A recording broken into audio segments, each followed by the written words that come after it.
स्वागत है दोस्तों आपके अपने चैनल ऑन स्टडी क्लास पर। मैं आज आप लोगों को स्वदेशी चैप्टर जो कि बद्री नारायण चौधरी प्रेम घन द्वारा लिखित है उसका क्वेश्चन आंसर कुछ अपलोड था और कुछ बाकी था, जो मैं आप लोगों को बताया था कि आगे अपलोड कर दिया जाएगा। सो आज मैं लेकर के आया हूँ क्वेश्चन नंबर 4, 5, 6।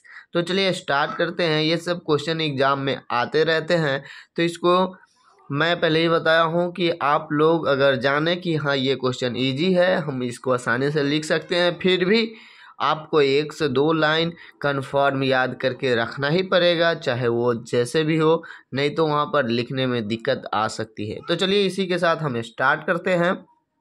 तो इसका जो चौथा क्वेश्चन है वो है कि कवि नगर बाजार और अर्थव्यवस्था पर क्या टिप्पणी करते हैं। तो इसका आंसर होगा कि कवि भारत के नगर बाजार और अर्थव्यवस्था पर टिप्पणी करते हुए कहा है कि सब पर विदेशी वस्तु हावी हो गई, यानी कि लोगों पर, यानी कि यहाँ के जो भी लोग हैं उस सब पर क्या हो गया है, विदेशी वस्तु हावी हो गया है। सब जगह विदेशी वस्तु ही बिक रहे हैं। स्वदेशी वस्तु नगर बाजार कहीं भी नहीं दिखने के कारण, मतलब स्वदेशी जो वस्तु है ना कहीं नगर में मिल रहा है और न ही बाजार कहीं भी नहीं देखने को मिल रहा है। किनको? तो कवि को। इसी के कारण अर्थव्यवस्था ही बिगड़ गई है।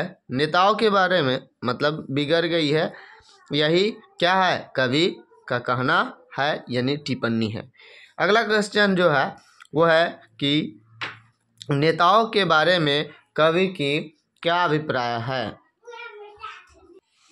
तो आप लोगों ने देखा नेताओं के बारे में कवि का क्या राय है, तो इस पर हम लोग विचार करें, यानी कि इसका जो उत्तर होगा वो होगा भारतीय नेताओं के बारे में कवि की राय है कि जब इन नेताओं को भारतीय ढीली ढाली धोती नहीं संभलता है ते, यानी कि वे लोग, फिर ये लोग देश की बागडोर को कैसे संभाल पाएंगे। बात समझ पा रहे हैं ना कि धोती तो हम लोगों का जो क्या है पहनावा है, तो धोती कुर्ता जिससे न पहनाया, यानी कि ढीली ढाली नहीं उसको सही से रख सकते हैं, यानी कि कहने का मतलब ये है कि वो दूसरा वस्तु जो है वस्त्र पहनते हैं, इसका मतलब यही हुआ कि ढीली ढाली धोती उनसे नहीं संभल पा रहा है। कवि का कहना है कि अगर इस तरह के व्यवहार से अगर हट रहे हैं तो वो क्या देश को संभाल पाएंगे।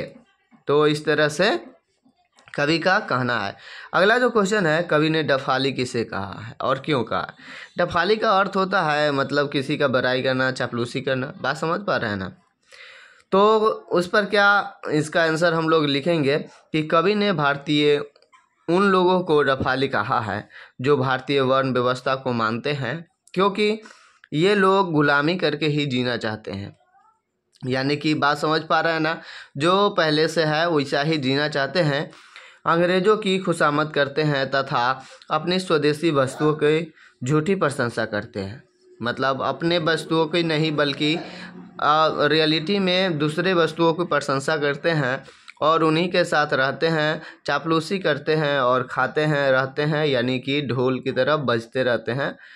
कहने का मतलब ये हुआ कि अपने शब्दों में आप लिख सकते हैं कि कवि ने डफाली उन व्यक्तियों को कहा है जो क्या है, गुलामी करके जीना चाहते हैं, जो दूसरे को बात को मानना चाहते हैं, जो अपने देश की क्या करते हैं, मतलब हिनाई करके दूसरे देश की बड़ाई करते हैं। तो इस तरह से आप अपने शब्दों में भी लिख सकते हैं।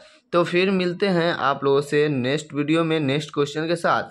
तब तक आप लोग अच्छे से पढ़ाई कीजिए, और आप लोगों को मैथ में किसी भी प्रकार की दिक्कत है तो इस चैनल पर जा करके वीडियो देख सकते हैं, और आप लोगों को अच्छा लगे तो लाइक कर सकते हैं। तो मिलते हैं नेक्स्ट वीडियो में। Thank you.